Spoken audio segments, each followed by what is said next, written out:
ਅੱਜ ਦੇ ਮੁਬਾਰਕ ਬਚਨ ਅੰਦਰ ਜੋ ਬਖਸ਼ਿਸ਼ ਕਰਦੇ ਹਨ, ਆਓ ਸਤਿਗੁਰਾਂ ਦੇ ਪਾਵਨ ਸ਼ਬਦ ਦੀ ਵਿਚਾਰ ਕਰ ਸਕੀਏ। ਆਪ ਸੰਗਤ ਬਖਸ਼ੋ ਆਸੀਸ ਬਾ ਅਦਬ, ਬਾ ਸਤਿਕਾਰ ਸਾਹਿਬਾਂ ਨੂੰ ਝੁਕਾਓ ਸੀਸ। ਉਚਾਰਨ ਕਰੋ ਜੀ, ਸਤਨਾਮ ਸ਼੍ਰੀ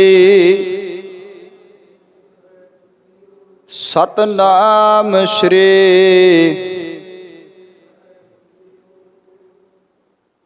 ਸਾਹਿਬ ਸੱਚੇ ਪਾਤਸ਼ਾਹ ਧੰਨ ਸ਼੍ਰੀ ਗੁਰੂ ਨਾਨਕ ਦੇਵ ਮਹਾਰਾਜ ਜੀ ਬਖਸ਼ਿਸ਼ ਕਰਦੇ ਨੇ। ਮਰਨਾ ਕੀ ਚਿੰਤਾ ਨਹੀਂ,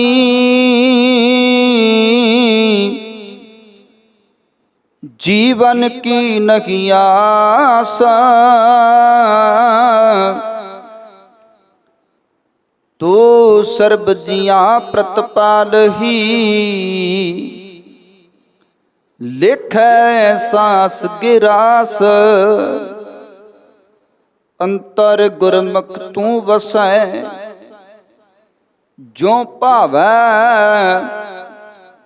त्यों निरजास। दुनिया दे अंदर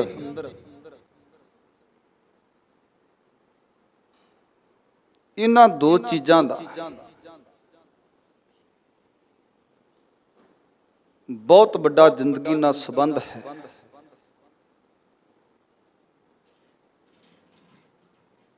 और जो गल सतगुरु जी कर रहे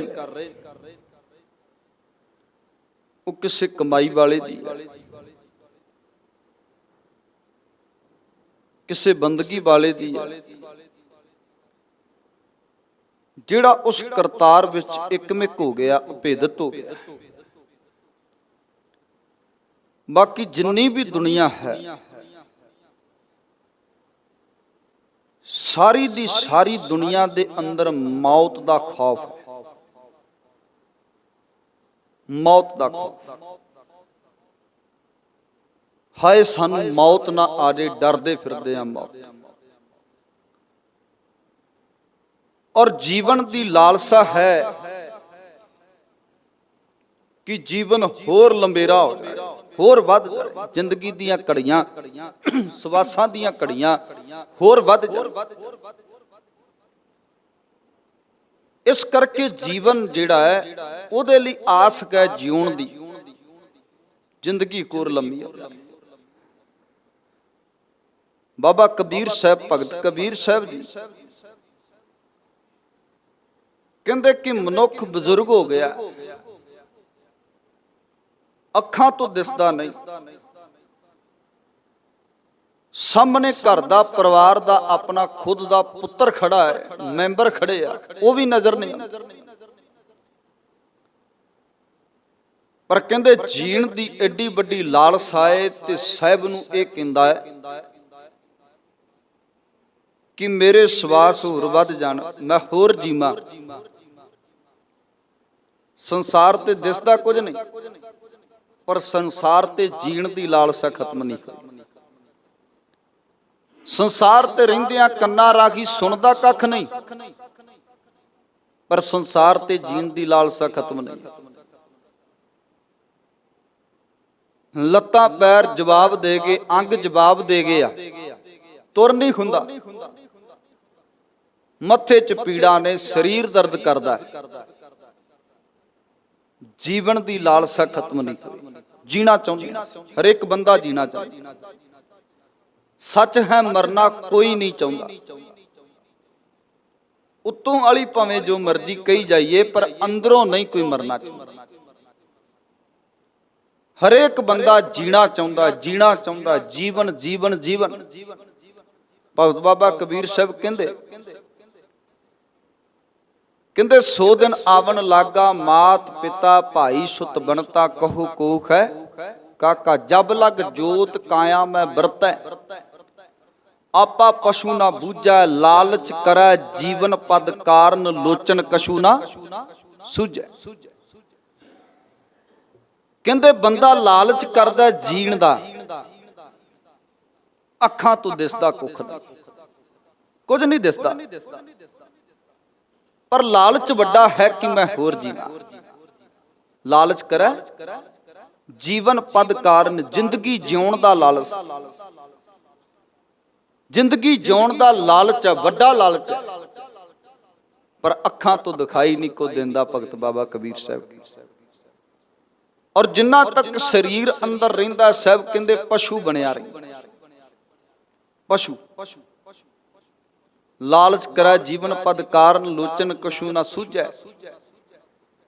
अखां तो कख नहीं दिसदा, दिखाई कख नहीं दिंदा, पर जिंदगी जिउण दी लालसा, मरना नहीं कोई चाहता।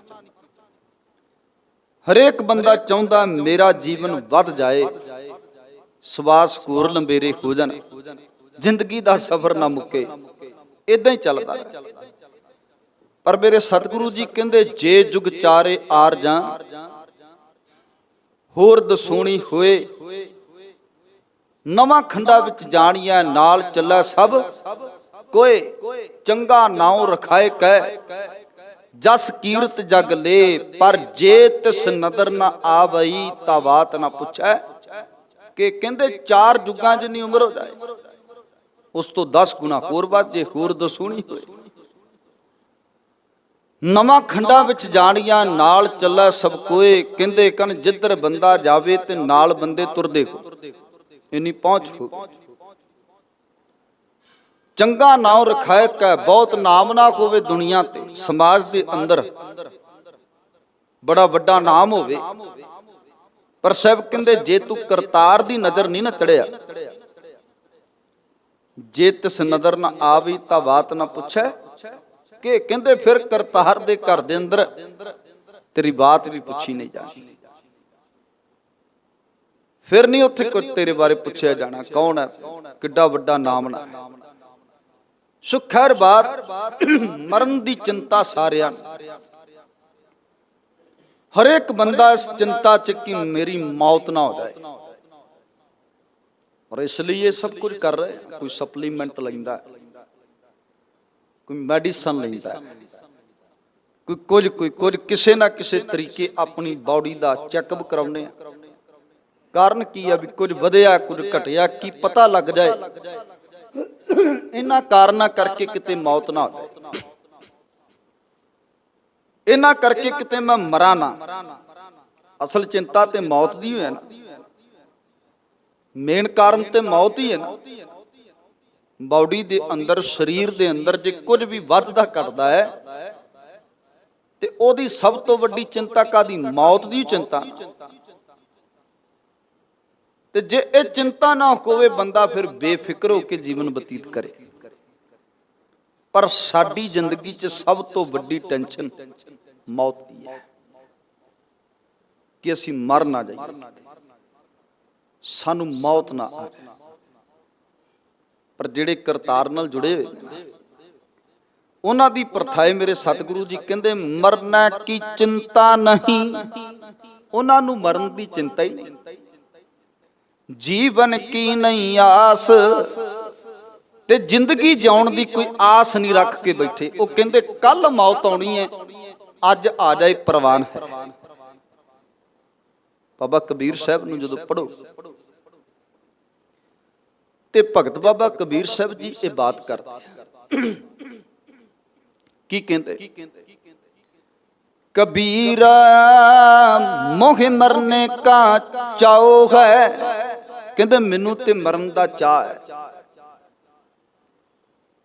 मैनू चाह है कि मौत आवे। इत्थे मौत दी चिंता है, मौत आवे ना, पर जिहड़ा भगत जन है ओदे अंदर चिंता नहीं, ओदे अंदर चाह है। मोह मरने का चाव है, मरूं तो हर कै द्वार। ये भी पूछया मौत किथे आवे, ते भगत बाबा कबीर साहब कहंदे हरि दे द्वार। रब दे घर विच मौत आवे, मैं इस मौत नू सफल समझांगा, इस जीवन नू सफला समझांगा जे किते जपद्यां जपद्यां ध्याउंद्यां ध्याउंद्यां रब दे घर मौत आ जाए। कई बंदियां दे मन च हुंदा कि रब किरपा करी, ਮੇਰੇ ਪ੍ਰਾਣ ਤੇਰੇ ਘਰ ਦੇ ਅੰਦਰ ਨਿਕਲਣ। ਜਿਵੇਂ ਬਾਬਾ ਬੁੱਢਾ ਸਾਹਿਬ ਗੁਰੂ ਹਰਗੋਬਿੰਦ ਪਾਤਸ਼ਾਹ ਨੂੰ ਕਹਿੰਦੇ, ਦਤਾਰ ਪਾਤਸ਼ਾਹ ਬੇਨਤੀ ਕਹੇ, ਜਿੱਦਣ ਮੇਰੇ ਸਵਾਸ ਨਿਕਲਣ ਉਦਣ ਤੇਰੀ ਗੋਦੀ ਹੋਵੇ ਤੇ ਮੇਰਾ ਸਿਰ ਤੇਰੀ ਗੋਦੀ ਵਿੱਚ ਹੋਵੇ। ਮਰੂ ਤੂੰ ਹਰ ਕੈ ਦੁਆਰ, ਮੌਤ ਵੀ ਆਵੇ ਤੇ ਸਾਹਿਬ ਤੂੰ ਸਾਹਮਣੇ ਹੋਵੇ। ਇਸ ਲਈ ਕਈਆਂ ਦੇ ਮਨ 'ਚ ਇਹ ਹੈ, ਪਰ ਕਈ ਦੁਨੀਆ ਦੇ ਲੋਕ, ਕੋਈ ਰਾਹ ਜਾਂਦਾ ਮਰ ਜਾਂਦਾ ਹੈ, ਕੋਈ ਫਾਹ ਲੈ ਕੇ ਮਰ ਜਾਂਦਾ ਹੈ, ਕੋਈ ਪਾਣੀ 'ਚ ਡੁੱਬ ਕੇ ਮਰ ਜਾਂਦਾ। ਉਹ ਮੌਤ ਥੋੜਾ, ਕਿਆ ਜਾਣਾ ਕਿਉਂ ਮਰਾਂਗੇ, ਕੈਸਾ ਮਰਨਾ ਹੋਏ। ਪਰ ਕਹਿੰਦੇ ਜੇਕਰ ਸਾਹਿਬ ਮਨੋ ਨਾ ਵਿਸਰੈ ਤਾਂ ਸਹਿਲਾ ਮਰਨਾ ਹੋਏ। ਕਬੀਰ ਸਾਹਿਬ ਕਹਿੰਦੇ ਮੈਨੂੰ ਮਰਨ ਦੀ ਕੋਈ ਚਿੰਤਾ ਨਹੀਂ, ਮੈਨੂੰ ਤੇ ਚਾਹ ਹੈ ਕਿ ਮੌਤ ਆਵੇ। ਜਿੱਥੇ ਚਾਹ ਹੈ ਉੱਥੇ ਨਾਲ ਇਹ ਵੀ ਬੇਨਤੀ ਹੈ ਕਿ ਕਰਤਾਰ ਦੇ ਘਰ, ਸਾਹਿਬ ਦੇ ਘਰ ਦੇ ਅੰਦਰ ਮੇਰੀ ਮੌਤ ਹੋ। ਮੇਰੇ ਪ੍ਰਾਣ ਕਰਤੇ ਦੇ ਘਰ ਚ ਨਿਕਲ, ਸਾਹਿਬ ਦੇ ਘਰ ਦੇ ਅੰਦਰ ਨਿਕਲ। कबीर मोह मरने का चाव है, मरूं तो हर के द्वार। कबीर जिस मरने ते जग डरै, मेरा मन आनंद। मरने ही ते पाइया पूर्ण परमा नंद। जिन्हां ने कमाई कीती शब्द दी, ਜਿਹੜੇ ਕਰਤਾਰ ਵਿੱਚ ਇੱਕਮਿਕ ਹੋ ਗਏ, ਸੱਚ ਹੈ, ਉਹਨਾਂ ਨੂੰ ਮੌਤ ਦਾ ਕੋਈ ਡਰ ਨਹੀਂ। ਉਹ ਆਰੇ ਥੱਲੇ ਖਲੋ ਗਏ। ਚਲਾਣ ਵਾਲਿਆਂ ਦੇ ਹੱਥ ਕੰਬਦੇ ਨੇ, ਪਰ ਚਲਵਾਣ ਵਾਲਾ ਕਹਿੰਦਾ ਉਹ ਚੀਰ ਟੇਡਾ ਨਾ ਪਾ ਦਿਓ। ਹੈ ਕੋਈ ਖੌਫ? ਮੌਤ ਦਾ ਕੋਈ ਖੌਫ ਨਹੀਂ, ਕੋਈ ਡਰ ਨਹੀਂ। ਚਲਾਣ ਵਾਲਿਆਂ ਦੇ ਹੱਥ ਕੰਬਦੇ ਆ ਵੀ ਅਸੀਂ ਆਰਾ ਚਲਾਵਾਂਗੇ, ਤੇ ਬੰਦੇ ਦਾ ਸਰੀਰ ਕਾ ਕੋਈ ਲੱਕੜ ਨਹੀਂ ਸਾਹਮਣੇ। ਤੇ ਚਲਵਾਉਣ ਵਾਲਾ ਕਹਿੰਦਾ ਰੋਕ ਕੇ ਕਿ ਚੰਗੇ ਤਰੀਕੇ ਨਾਲ ਹੌਲੀ ਹੌਲੀ ਆਰਾਮ ਨਾਲ ਚਲਾਇਓ, ਚੀਰ ਟੇਢਾ ਨਾ ਪਏ, ਕਿਉਂਕਿ ਇੰਨਾ ਚਾਹ ਹੈ ਮੌਤ ਦਾ। ਔਰ ਹੌਲੀ ਹੌਲੀ ਕਿਆ ਆਰਾਮ ਨਾਲ ਚਲਾਉਣ ਦੀ ਗੱਲ ਕੀਤੀ, ਤੇ ਨਾਲੇ ਕਿਆ ਚੀਰ ਟੇਢਾ ਨਾ ਕੋਈ, ਕਿਉਂਕਿ ਚਿੰਤਾ ਹੀ ਨਹੀਂ। ਮਰਨਾ ਕੀ ਚਿੰਤਾ ਨਹੀਂ, ਜੀਵਨ ਕੀ ਨਹੀਂ ਆਸ, ਜ਼ਿੰਦਗੀ ਜਿਉਣ ਦੀ ਕੋਈ ਆਸ ਨਹੀਂ। ਤੇ ਇਦਾਂ ਦੇ ਮਰ ਜੀਵੜੇ ਸਿੱਖ ਕਹਿੰਦੇ, ਭਗਤ ਬਾਬਾ ਕਬੀਰ ਸਾਹਿਬ ਦੀ ਬਾਣੀ ਦੇ ਸ਼ਬਦ, ਕਬੀਰ ਜਿਸ ਮਰਨੇ ਤੇ ਜਗ ਡਰੈ, ਮੇਰਾ ਮਨ ਆਨੰਦ। ਮਰਨੇ ਹੀ ਤੇ ਪਾਈਐ ਪੂਰਨ ਪਰਮਾ ਨੰਦ। ਸਾਨੂੰ ਤੇ ਪਰਮੇਸ਼ਰ ਪਰਮਾਤਮਾ ਦੀ ਪ੍ਰਾਪਤੀ ਹੋ ਜਾਣੀ ਹੈ ਜਿੱਦਣ ਮਰਾਂਗੇ, ਰੱਬ ਦੇ ਘਰ ਜਾਵਾਂਗੇ। ਚਾਹ ਇਸ ਗੱਲ ਦਾ ਚੜਿਆ ਹੋਇਆ, ਹੋਰ ਚਾਹ ਕੋਈ ਨਹੀਂ। ਚਾਹ ਇਸ ਗੱਲ ਦਾ ਵੀ ਅਸੀਂ ਰੱਬ ਦੇ ਘਰੀ ਪ੍ਰਵਾਨ ਹੋ ਜਾਣਾ। ਕਬੀਰ ਮਰਤਾ ਮਰਤਾ ਜਗ ਮੁਆ, ਮਰ ਪੀ ਨਾ ਜਾਣਿਆ ਕੋਏ। ਐਸੀ ਮਰਨੀ ਜੋ ਮਰੈ ਬਹੁਰ ਨਾ ਮਰਨਾ ਹੋਏ। ਇਦਾਂ ਦੀ ਮੌਤ ਜਿਹੜਾ ਬੰਦਾ ਮਰਦਾ, ਉਹ ਦੁਬਾਰ ਦੁਬਾਰ ਤੋਂ ਜੰਮਦਾ ਤੇ ਮਰਦਾ ਨਹੀਂ। ਕਿਹੜੀ ਮੌਤ? ਭਗਤੀ ਕਰਕੇ, ਕਮਾਈ ਕਰਕੇ ਕਰਨ ਵਾਲੀ ਮੌਤ, ਕੌਮ ਦੇ ਲੇਖੇ ਲੱਗਣ ਵਾਲੀ ਮੌਤ। ਜਿਹੜਾ ਮਨੁੱਖ ਮਰਦਾ ਹੈ ਸੱਚ ਉਹ ਰੱਬ ਦੇ ਘਰ ਦੇ ਅੰਦਰ ਪ੍ਰਵਾਨ ਹੋ ਜਾਂਦਾ, ਸਭ ਦੇ ਘਰ ਦੇ ਅੰਦਰ ਪ੍ਰਵਾਨਿਆ ਜਾਂਦਾ ਹੈ। ਕਹਿੰਦੇ ਕਨ ਮਨਸੂਰ ਹੋਇਆ। ਮਨਸੂਰ ਨੇ ਕਹਿੰਦੇ ਅਨਲ ਹੱਕ ਦਾ ਨਾਰਾ ਲਾਇਆ ਸੀ ਕਿ ਮੈਂ ਹੀ ਰੱਬ ਹਾਂ, ਤੇ ਇਹਦੇ ਵਿੱਚ ਕੋਈ ਅਤ ਕਥਨੀ ਨਹੀਂ। ਮੇਰੇ ਅੰਦਰ ਰੱਬ ਹੈ ਤੇ ਮੈਂ ਹੀ ਰੱਬ ਹਾਂ। ਕਹਿਣ ਤੋਂ ਮੁਰਾਦ ਕਿਉਂਕਿ ਅੰਦਰ ਰੱਬ ਬੈਠਾ, ਤੇ ਉਸ ਰੱਬ ਨੂੰ ਪ੍ਰਗਟ ਕਰਕੇ ਅਗਲੇ ਨੇ ਕਿਹਾ ਸੀ। ਪਰ ਮਜ਼ਹਬੀ ਲੋਕਾਂ ਜਿਹੜੇ ਉਸ ਮਜ਼ਹਬ ਦੇ ਸਨ, ਉਸ ਧਰਮ ਦੇ ਸਨ, ਉਹਨਾਂ ਦੀ ਸ਼ਰ੍ਹਾ ਵਿੱਚ ਇਹ ਗੱਲ ਪ੍ਰਵਾਨ ਨਹੀਂ ਸੀ। ਹਕੂਮਤ ਵਾਲਿਆਂ ਨੇ ਮਨਸੂਰ ਨੂੰ ਫੜਿਆ, ਇਹ ਗੱਲ ਕਹਿਣ ਕਰਕੇ ਫਾਂਸੀ ਦੀ ਸਜ਼ਾ ਦੇ ਦਿੱਤੀ। ਪਰ ਫਾਂਸੀ ਦੀ ਸਜ਼ਾ ਦੇਣ ਤੋਂ ਪਹਿਲਾਂ ਹੁਕਮਰਾਨਾਂ ਨੇ ਇਹ ਬਾਤ ਕੀਤੀ ਵੀ ਸੰਗੀਨ, ਸੰਗੀਨ ਦਾ ਮਤਲਬ ਹੁੰਦਾ ਵੀ ਇਹਦੇ ਉੱਪਰ ਤਸ਼ੱਦਦ, ਸੰਗੀਨ ਜਿਹੜਾ ਹੈ ਤਸ਼ੱਦਦ ਢਾਇਆ ਜਾਵੇ। ਉਹ ਤਸ਼ੱਦਦ ਕੀ ਕਿ ਮਨਸੂਰ ਨੂੰ ਸਾਰੇ ਸ਼ਹਿਰ ਵਿੱਚ ਫੇਰਿਆ ਜਾਏਗਾ। ਹਰੇਕ ਬੰਦਾ ਮਨਸੂਰ ਦੇ 2-2 ਪੱਥਰ ਮਾਰੇਗਾ। ਹਰੇਕ ਬੰਦਾ, ਸਾਰਿਆਂ ਦੇ ਹੱਥ ਵਿੱਚ ਪੱਥਰ ਫੜਾਏ ਗਏ। ਮਨਸੂਰ ਨੂੰ ਲੈ ਕੇ ਤੁਰੇ, ਹਰੇਕ ਬੰਦਾ ਪੱਥਰ ਮਾਰਦਾ ਮਨਸੂਰ ਦੇ। ਲੋਕ ਪੱਥਰ ਮਾਰਦੇ ਤੇ ਮਨਸੂਰ ਅੱਗੋਂ ਹੱਸਦਾ। ਹੁਣ ਜਿਹੜੇ ਪੱਥਰ ਮਾਰਨ ਵਾਲੇ ਉਹ ਸੋਚਦੇ ਵੀ ਬੰਦਾ ਕਿਦਾਂ ਦਾ ਵੀ ਅਸੀਂ ਪੱਥਰ ਮਾਰਦੇ ਆਂ ਤੇ ਅੱਗੋਂ ਹੱਸਦਾ। ਕੀ ਕਾਰਨ ਸੀ? ਮੌਤ ਦਾ ਖੌਫ ਨਹੀਂ ਸੀ। ਜਿਨ੍ਹਾਂ ਦੇ ਉੱਪਰ ਮੌਤ ਦਾ ਖੌਫ ਹੁੰਦਾ ਨਾ, ਫਾਂਸੀ ਦੀ ਸਜ਼ਾ ਸੁਣ ਕੇ ਉਹ ਕੰਬਣ ਲੱਗ ਜਾਂਦੇ। ਅਗਲੇ ਦੀ ਫਾਂਸੀ ਦੀ ਸਜ਼ਾ ਨਾਲ ਅਗਲੇ ਨੂੰ ਕਿਹਾ ਬਾਜ਼ਾਰ 'ਚ ਕਮਾਵਾਂਗੇ, ਲੋਕੀ ਪੱਥਰ ਮਾਰਨਗੇ, ਵੱਟੇ ਮਾਰਨਗੇ ਤੇ ਮਾਰੇ। ਜਿਨ੍ਹਾਂ ਦੇ ਚਾਕ ਹੁੰਦਾ, ਉਹਨੇ ਕਿਹਾ ਸੀ ਸਤਵੰਤ ਤੇ ਬੇਅੰਤ ਨੇ ਆਪਣੇ ਬਾਪੂ ਜੇ ਫਾਂਸੀ ਲੱਗੀ ਨਾ, ਤੂੰ ਇੱਥੋਂ ਜਕਾਰੇ ਲਾਂਦਾ ਜਾਂਦਾ। ਜਿੱਦਣ ਫਾਂਸੀ ਲੱਗੇਗੀ ਉਦੋਂ ਤੂੰ ਇੱਥੋਂ ਜਕਾਰੇ ਲਾਂਦਾ ਜਾਂਦਾ, ਕਿ ਪਤਾ ਲੱਗੇ ਵੀ ਸਤਵੰਤ ਤੇ ਬੇਅੰਤ ਦਾ ਬਾਪੂ ਜਾਂਦਾ। ਆਪਣੇ ਪਿਓ ਨੂੰ ਇਹ ਬਾਤ ਕਹਿ ਕੇ ਤੋਰਿਆ ਸੀ। ਕਿਉਂ? ਕਿਉਂਕਿ ਚਾਹ ਵਾਲਿਆਂ ਨੇ ਰੱਸੇ ਹੱਸ ਕੇ ਝੁੰਮੇ ਆ। ਉਹਨਾਂ ਦੇ ਦਿਲਾਂ 'ਚ ਕੋਈ ਖੌਫ ਨਹੀਂ ਸੀ। ਮਨਸੂਰ ਦੇ ਪੱਥਰ ਵੱਜਦੇ ਤੇ ਮਨਸੂਰ ਅੱਗੋਂ ਖੁਸ਼ ਹੁੰਦਾ, ਹੱਸਦਾ। ਤੇ ਵੇਖਣ ਵਾਲੇ ਲੋਕ ਇਹ ਕਹਿੰਦੇ ਕਿਦਾਂ ਦਾ ਬੰਦਾ ਹੈ, ਪਾਗਲ ਹੈ ਵੀ ਅਸੀਂ ਪੱਥਰ ਮਾਰਦੇ ਆ ਤੇ ਹੱਸਦਾ। ਪਰ ਮਨਸੂਰ ਕਹਿੰਦਾ ਭੁੱਲਿਓ, ਤੁਹਾਡੇ ਪੱਥਰ ਨਹੀਂ, ਮੈਂ ਤੇ ਫੁੱਲ ਸਮਝ ਕੇ ਖਾ ਰਿਹਾ ਕਿ ਫੁੱਲ ਨੇ। ਇਦਾਂ ਲੱਗ ਰਿਹਾ ਵੀ ਜਿਵੇਂ ਮੈਂ ਰੱਬ ਦੇ ਘਰ ਜਾਣਾ ਤੇ ਮੇਰੇ ਉੱਪਰ ਫੁੱਲਾਂ ਦੀ ਕੋਈ ਵਰਖਾ ਕਰ ਰਿਹਾ। ਮੰਨਣ ਚ ਅੰਦਰ ਇਹ ਮੰਨਿਆ ਹੋਇਆ ਕਿ ਮੈਂ ਰੱਬ ਦੇ ਘਰ ਜਾਣਾ ਹੈ, ਮੇਰੀ ਮੌਤ ਹੋਣੀ ਹੈ ਨਾ, ਮੈਨੂੰ ਇਹ ਨਾ ਮਾਰਨ। ਤੇ ਮਰਨ ਤੋਂ ਪਹਿਲਾਂ ਮੈਨੂੰ ਲੱਗਦਾ ਵੀ ਇਹ ਪੱਥਰ ਨਹੀਂ ਸੁੱਟ ਰਹੇ, ਇਹ ਫੁੱਲਾਂ ਦੀ ਵਰਖਾ ਹੋ ਰਹੀ ਹੈ, ਮੈਂ ਰੱਬ ਦੇ ਘਰ ਜਾਣਾ। ਪਰ ਅਗਲੀ ਗੱਲ ਕਹਿੰਦੇ ਉੱਥੇ ਉਹਦਾ ਇੱਕ ਮਿੱਤਰ ਵੀ ਸੀ ਜਿਹਦਾ ਨਾਂ ਸੀ ਸਿਬਲੀ। ਸਿਬਲੀ ਵੀ ਉਸ ਇਕੱਠ 'ਚ ਖੜਾ ਸੀ।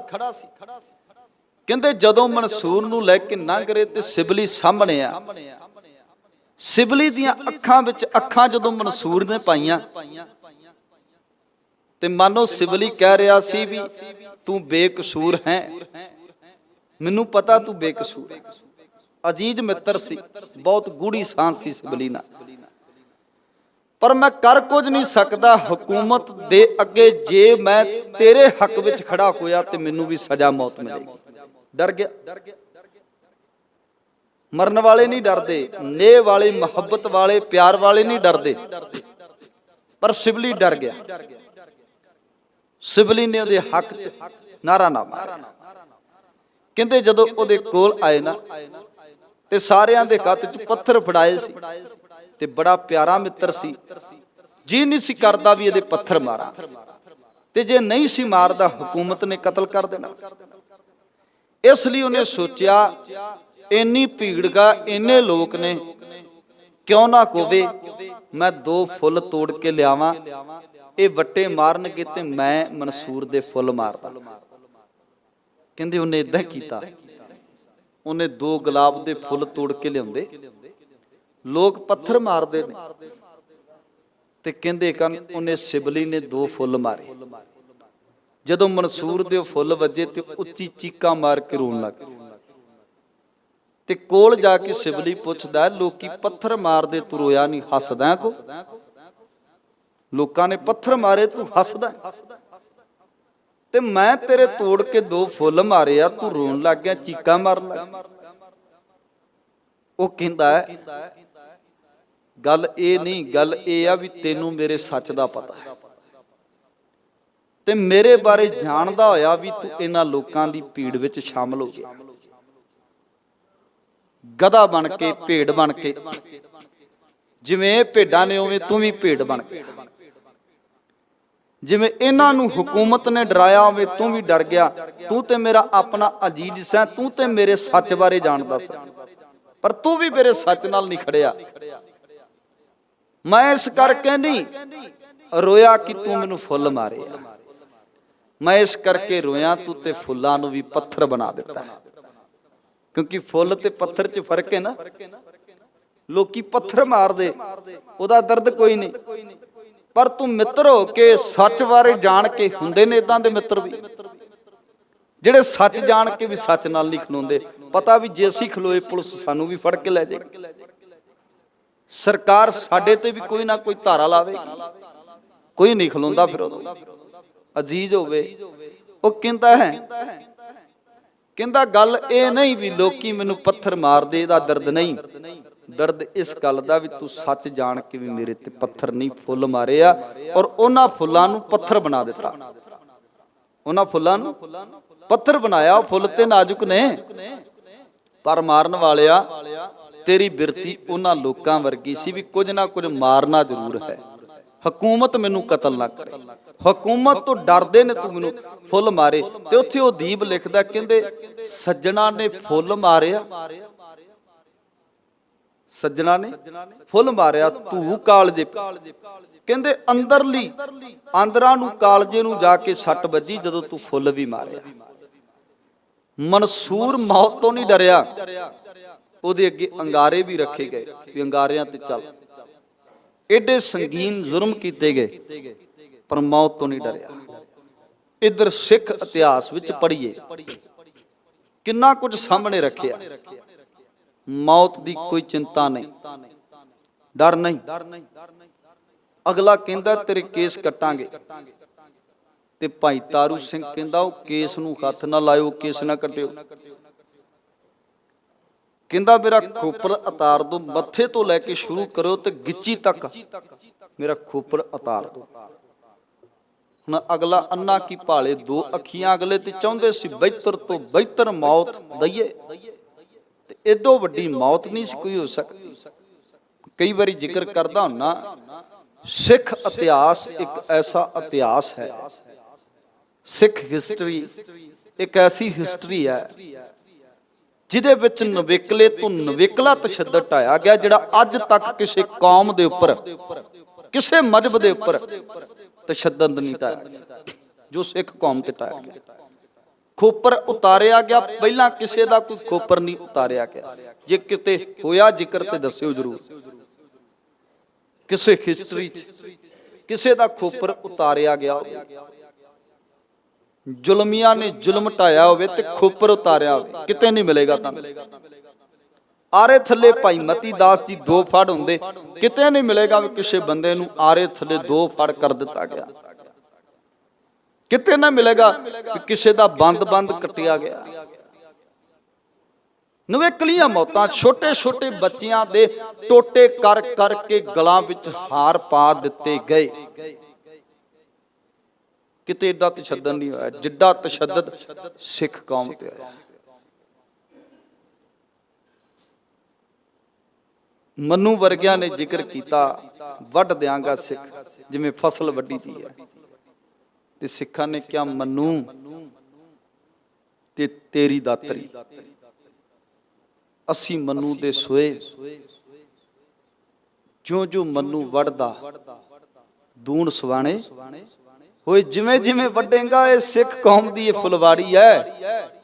ਮਨੂ ਜਿਵੇਂ ਜਿਵੇਂ ਵੱਢੇਗਾ, ਅਸੀਂ ਤਿਵੇਂ ਤਿਵੇਂ ਦੁੱਗਣੇ ਫੁੱਲਾਂਗੇ, ਦੁੱਗਣੇ ਵਧਾਂਗੇ। ਇਸ ਕਰਕੇ ਵੱਢਣ ਵਾਲਿਆਂ ਨੇ ਜ਼ੋਰ ਲਾਇਆ ਵੀ ਖਤਮ ਕਰ ਦਾਂਗੇ, ਵੱਢ ਦਾਂਗੇ ਕੌਮ। ਪਰ ਇਹ ਜੁਝਾਰੂ ਕੌਮ ਅੱਜ ਵੀ ਜਿੰਦਾ ਹੈ। ਵੱਢਣ ਵਾਲੇ ਮਰ ਗਏ, ਚਲੇ ਗਏ ਦੁਨੀਆ ਤੋਂ, ਪਰ ਸਿੱਖ ਕੌਮ ਅੱਜ ਵੀ ਜਿੰਦਾ ਹੈ। ਅੱਜ ਵੀ ਉਹ ਜਜ਼ਬਾ, ਅੱਜ ਵੀ ਉਹ ਜੋਸ਼ ਹੈ ਜੋ ਸਾਡੇ ਗੁਰੂਆਂ ਨੇ ਸਾਨੂੰ ਦਿੱਤਾ। ਇਸ ਲਈ ਤਸ਼ੱਦਦ ਢਾਉਣ ਵਾਲਿਆਂ, ਕਹਿਰ ਕਰਨ ਵਾਲਿਆਂ ਮੌਤ ਤੋਂ ਡਰਾਇਆ ਖੋਪਰ ਤੇ ਕਹਿੰਦਾ ਹਾਂ ਮੈਂ ਉਤਰਵਾਰਨ ਲਈ ਤਿਆਰ ਹਾਂ, ਪਰ ਯਾਦ ਰੱਖੀ ਜਿੱਦਾਂ ਦੀ ਮੌਤ ਮੈਨੂੰ ਦੇਗਾ ਉਦਾਂ ਦੀ ਮੌਤ ਲਈ ਤੂੰ ਵੀ ਤਿਆਰ ਰਹੀ। ਉਹ ਕਹਿੰਦਾ ਮੈਂ ਤੈਨੂੰ ਜੁੱਤੀ ਦੇ ਨਾਲ ਜੁੱਤੀਆਂ ਮਾਰਾਂਗਾ ਤੇਰੇ ਸਿਰ 'ਚ, ਤੂੰ ਕੇਸਾਂ ਦੀ ਗੱਲ ਕਰਦਾ। ਤੇ ਭਾਈ ਤਾਰੂ ਸਿੰਘ ਨੇ ਕਿਹਾ ਸੀ ਵੀ ਜਿੱਦਾਂ ਦੀ ਮੌਤ ਤੂੰ ਚਾਹੇਗਾ ਉਦਾਂ ਲਈ ਤਿਆਰ ਰਹੀਂ, ਜਿੱਦਾਂ ਦੀ ਮੈਨੂੰ ਦੇਗਾ। ਤੇ ਫਿਰ ਜੁੱਤੀ ਦੇ ਅੱਗੇ ਲਾ ਕੇ ਭਾਈ ਤਾਰੂ ਸਿੰਘ ਲੈ ਕੇ ਗਿਆ। ਜਿਵੇਂ ਜਿਵੇਂ ਜੁੱਤੀਆਂ ਵੱਜਦੀਆਂ ਤਿਵੇਂ ਤਿਵੇਂ ਉਹਦਾ ਪਿਸ਼ਾਬ ਦਾ ਬੰਨ ਟੁੱਟਦਾ। ਇਸ ਕਰਕੇ ਸਿੱਖ ਕੌਮ ਦੇ ਉੱਪਰ ਬੜੇ ਤਸ਼ੱਦਦ ਢਾਏ ਗਏ। ਮਰਨ ਵਾਲੇ ਨੂੰ ਕੋਈ ਚਿੰਤਾ ਨਹੀਂ, ਕਿਉਂਕਿ ਉਹਨੂੰ ਪਤਾ ਹੈ ਜੋ ਤੋ ਪ੍ਰੇਮ ਖਿਲਣ ਕਾ ਚਾਓ। ਮੇਰੇ ਸਤਿਗੁਰਾਂ ਨੇ ਸਬਕ ਦਿੱਤਾ ਸੀ, ਜਿੱਦਣ ਮੈਂ ਆਪਣੇ ਗੁਰੂ ਦੇ ਘਰ ਦੇ ਅੰਦਰ ਐਂਟਰ ਹੋਇਆ, ਜਿੱਦਣ ਮੈਂ ਸਿੱਖੀ ਦੇ ਸਕੂਲ ਵਿੱਚ ਦਾਖਲ ਹੋਇਆ, ਤੇ ਮੇਰੇ ਸਤਿਗੁਰਾਂ ਨੇ ਮੈਨੂੰ ਪਹਿਲਾ ਸਬਕ ਇਹ ਦਿੱਤਾ ਸੀ, ਜੋ ਤੋ ਪ੍ਰੇਮ ਖਿਲਣ ਕਾ ਚਾਓ, ਸਿਰ ਤਰ ਤਲੀ ਗਲੀ ਮੇਰੀ ਆਓ, ਇਤ ਮਾਰਗ ਪੈਰ ਤਰੀਜੈ, ਸਿਰ ਦੀਜੈ ਕਾਨ ਨਾ ਕੀਜੈ। ਤੇ ਉਹ ਸਬਕ ਮੰਨੋ ਕਿ ਉਹਨਾਂ ਪਰਪੱਖ ਕਰ ਲਿਆ, ਪਰਪੱਖ ਅੰਦਰ ਦ੍ਰਿੜ ਕਰ ਲਿਆ, ਪੱਕਾ ਕਰ ਲਿਆ ਕਿ ਵਾਕਿਆ ਮੇਰਾ ਗੁਰੂ ਕਹਿੰਦਾ ਹੈ ਤੇ ਸਿਰ ਤੇ ਦੇਣਾ ਹੀ ਪੈਣਾ। ਫਿਰ ਸਿਰ ਦੇਣ ਤੋਂ ਕੰਨੀ ਨਹੀਂ ਕਤਰਾਈ, ਅੱਗੇ ਹੋ ਕੇ ਆਪਣਾ ਸਿਰ ਦਿੱਤਾ, ਅੱਗੇ ਹੋ ਕੇ ਆਪਣੀਆਂ ਜਾਨਾਂ ਵਾਰੀਆਂ ਨੇ। ਕੋਈ ਬੰਦਾ ਕਹਿੰਦਾ ਵੀ ਸਜ਼ਾ ਤੇਰਾ ਬੰਦ ਬੰਦ ਕੱਟਿਆ ਜਾਵੇ, ਗੁੱਟ ਤੋਂ ਫੜ ਕੇ ਕੱਟਣ ਲੱਗਦਾ ਤੇ ਭਾਈ ਮਨੀ ਸਿੰਘ ਉਹਦਾ ਬਾਹ ਫੜ ਲੈਂਦਾ, ਉਹਦਾ ਗੁੱਟ ਫੜ ਲੈਂਦਾ, ਕਹਿੰਦਾ ਕੱਟਣ ਵਾਲਿਆ ਤੈਨੂੰ ਹੁਕਮ ਹੋਇਆ ਬੰਦ ਬੰਦ ਕੱਟਣ ਦਾ, ਤੂੰ ਕੱਟਣਾ ਹੈ ਅਸੀਂ ਜੁੜਨਾ ਹੈ, ਤੈਨੂੰ ਹੁਕਮ ਹੈ ਅੰਗ ਅੰਗ ਕੱਟਣ ਦਾ, ਵੀ ਤੂੰ ਬੰਦ ਬੰਦ ਕੱਟਣਾ, ਤੈਨੂੰ ਹੁਕਮ ਹੋਇਆ ਵੀ ਬੰਦ ਬੰਦ ਕੱਟ, ਪਰ ਤੂੰ ਤੇ ਮੇਰੇ ਗੁੱਟ ਤੋਂ ਫੜ ਕੇ ਬੈਠਾ ਹੈ, ਇੱਥੋਂ ਥੋੜਾ ਬੰਦ ਸ਼ੁਰੂ ਹੁੰਦਾ, ਪੋਟੇ ਤੋਂ ਸ਼ੁਰੂ ਕਰ, ਉਂਗਲ ਦੇ ਪੋਟੇ ਤੇ। ਹੈ ਕੋਈ ਡਰ, ਕੋਈ ਖੌਫ ਹੈ? ਮੌਤ ਸਾਹਮਣੇ ਖੜੀ ਹੈ, ਔਰ ਇਹ ਵੀ ਪਤਾ ਵੀ ਇਹ ਟਕੂਆ ਚੱਲਣਾ ਹੈ ਮੇਰੇ ਤੇ, ਭਾਵੇਂ ਗੁੱਟ ਵੱਧਿਆ ਜਾਵੇ, ਭਾਵੇਂ ਲੱਤ ਵੱਢੀ ਜਾਵੇ, ਪਰ ਜਿਹੜਾ ਵਡਾਉਣ ਵਾਲਾ ਉਹ ਇਹ ਨਹੀਂ ਕਹਿ ਰਿਹਾ ਵੀ ਤੂੰ ਮੇਰਾ ਗੁੱਟ ਵੱਢ, ਉਹ ਕਹਿ ਰਿਹਾ ਤੂੰ ਮੇਰਾ ਬੰਦ ਵੱਢ, ਬੰਦ ਸ਼ੁਰੂ ਕਰ, ਬੰਦ ਤੋਂ ਪੋਟੇ ਤੋਂ ਸ਼ੁਰੂ। ਇਦਾਂ ਦਾ ਜਜ਼ਬਾ, ਇਦਾਂ ਦੀ ਯੁਰਤ, ਵੀ ਮੌਤ ਵੀ ਡਰਦੀ ਤੇ ਵੱਢਣ ਵਾਲਾ ਵੀ ਡਰਦਾ, ਜਿੰਨੇ ਬੰਦ ਬੰਦ ਕੱਟਣਾ ਨਾ ਉਹ ਵੀ ਡਰਦਾ ਹੈ। ਇਸ ਕਰਕੇ ਇੱਥੇ ਮੌਤ ਦਾ ਕੋਈ ਫਿਕਰ ਨਹੀਂ, ਮੁਕਾ ਦਿੱਤਾ ਮਰਜੀ ਵੜਿਆ ਨੇ। ਸਭ ਕਹਿੰਦੇ ਮਰਨਾ ਕੀ ਚਿੰਤਾ ਨਹੀਂ, ਜੀਵਨ ਕੀ ਨਹੀਂ ਆਸ, ਕਹਿੰਦੇ ਜੀਣ ਦੀ ਫਿਰ ਕੋਈ ਲਾਲਸਾ ਨਹੀਂ, ਮੁੱਕ ਜਾਂਦੀ ਹੈ। ਜਿਹੜਾ ਕਮਾਈ ਵਾਲਾ ਹੈ, ਬੰਦਗੀ ਵਾਲਾ ਜੁੜਿਆ ਹੋਇਆ, ਉਹ ਸੱਚ ਹੈ, ਉਹਦੇ ਅੰਦਰੋਂ ਮੌਤ ਦਾ ਭੈ ਖਤਮ ਹੋ ਜਾਂਦਾ ਹੈ, ਉਹ ਮੌਤ ਤੋਂ ਨਹੀਂ ਡਰਦਾ, ਮੌਤ ਤੋਂ ਨਹੀਂ ਡਰ ਲੱਗਦਾ। ਡਰਾਉਣ ਵਾਲੇ ਡਰਾਉਂਦੇ ਨੇ, ਛੋਟੇ ਸਾਹਿਬਜ਼ਾਦਿਆਂ ਤੇ ਬੜਾ ਡਰਾਇਆ ਗਿਆ, ਆਹ ਕੁਝ ਤੁਹਾਡੇ ਨਾਲ ਹੋਵੇਗਾ। ਉਹ ਕਹਿੰਦੇ ਓਏ ਅਸੀਂ ਮੌਤ ਤੋਂ ਨਹੀਂ ਡਰਦੇ, ਸਾਡੇ ਪਿਤਾ ਨੇ ਸਾਨੂੰ ਸਮਝਾਇਆ ਹੈ, ਅਸੀਂ ਪੜ੍ਹਦੇ ਆਏ ਆ ਰੱਬੀ ਬਾਣੀ, ਤੇ ਸਾਨੂੰ ਮੌਤ ਦੇ ਪ੍ਰਤੀ ਤੇ ਸਾਨੂੰ ਚਾਹ ਹੈ ਵੀ ਸਾਨੂੰ ਮੌਤ ਆਵੇ। ਮੌਤ ਤੋਂ ਤੇ ਬੁਜ਼ਦਿਲ ਡਰਦੇ, ਸੱਚ ਅਸੀਂ ਸਾਰੇ ਬੁਜ਼ਦਿਲ ਆ ਜਿਹੜੇ ਮੌਤ ਤੋਂ ਡਰਦੇ।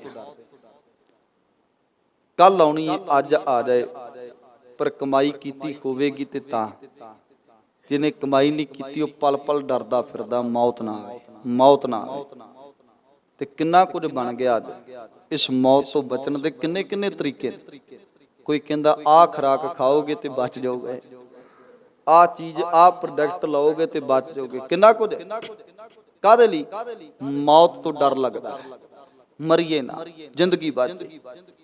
ਪਰ ਜਿਹੜੇ ਬੰਦਗੀ ਵਾਲੇ ਉਹ ਕਹਿੰਦੇ ਸਾਨੂੰ ਡਰ ਨਹੀਂ ਲੱਗਦਾ, ਅਸੀਂ ਚਿੰਤਾ ਤੁਰ ਹੋ ਕੇ ਜਿੰਨੇ ਆ, ਚਿੰਤਾ ਤੋਂ ਸਾਡੇ ਅੰਦਰ ਕੋਈ ਚਿੰਤਾ ਨਹੀਂ। ਸੋਏ ਅਚਿੰਤਾ ਜਾਗ ਅਚਿੰਤਾ, ਜਹਾਂ ਕਹਾਂ ਪ੍ਰਭ ਤੂੰ ਬਰਤੰਤਾ, ਘਰ ਸੁਖ ਵਸਿਆ ਬਾਹਰ ਸੁਖ ਪਾਇਆ, ਕਹੋ ਨਾਨਕ ਗੁਰਮੰਤਰ ਦੜਾਇਆ।